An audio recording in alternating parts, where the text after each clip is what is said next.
the $40 billion that the government decided to allot itself to keep the lights on, because, of course, no budget right now. That included almost $180 million to keep the CBC on the air, and Blacklock's reported about that.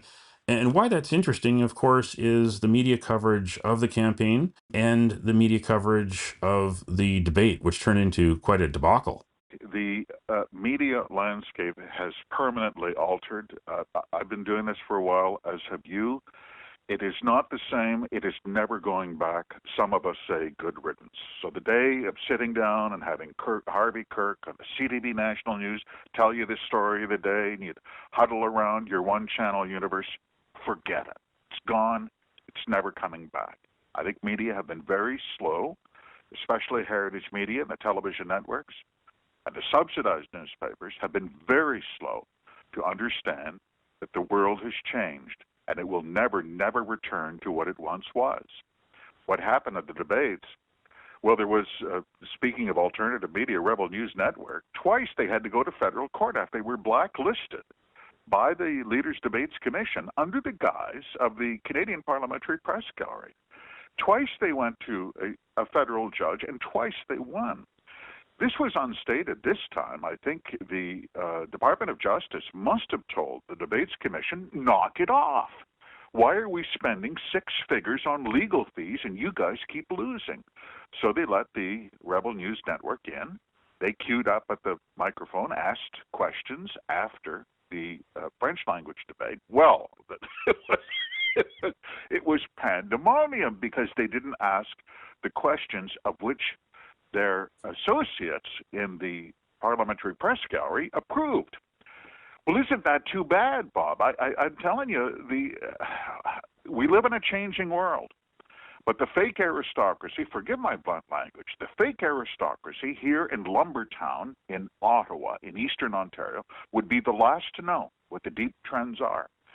And one of the deep trends is the day of legacy media telling you, you listen, they talk, they will tell you what the story is, you act accordingly. It's gone. It's gone. It is so gone. Mark Carney himself has been in the legacy media. He was chair of Bloomberg, for instance, not only chair of Brookfield Asset Management, but also chair of Bloomberg until this election happened, as well as the interesting connections to a New York consultancy, the Eurasia Group, which is where Mark Carney's wife, Diana Fox Carney, worked. That's where Evan Solomon, one of the Liberal candidates, worked, and of course Gerald Butts, who was chief of staff, principal secretary for Justin Trudeau, and key in the Liberal campaigns. That's where he hangs his hat. So if Mark Carney and the Liberals win, we'll have various connections to a consultancy out of New York, and we don't know who all their clients are. Absolutely, and Eurasia is also a federal contractor. $829,000 in contracts from the Department of Natural Resources in the last 5 years. Both the Prime Minister and his wife drew income from federal contractors up until Christmas. This is not ancient history, as you mentioned. There's an act of Parliament that's called the Conflict of Interest Act.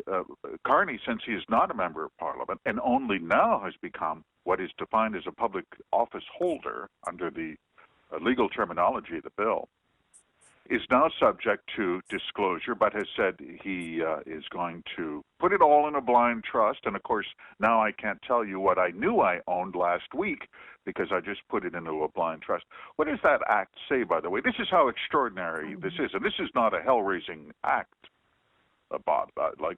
Transparency is not the watchword in Ottawa. But what does the act say? It says if you own any asset over approximately $10,000 outside of a principal residence, you must report it. That includes a cabin in the woods where you like to go fishing in the winter. If you owe $10,000 or more, you must report it. It must be reported to the Ethics Commissioner, and you must tell the world. And the Ethics Commissioner will publish this. There are MPs who have to report debts as modest as student loans or lines of credit. They must report their spouse's sources of income. They must report their stock holdings. This is the most elemental question of transparency. Carney's done none of that. We don't know what he owns, except for stock options worth some $10 million from Brookfield Asset Management, but that was only because Brookfield had to report it to the U.S. Securities and Exchange Commission. We know nothing about Carney.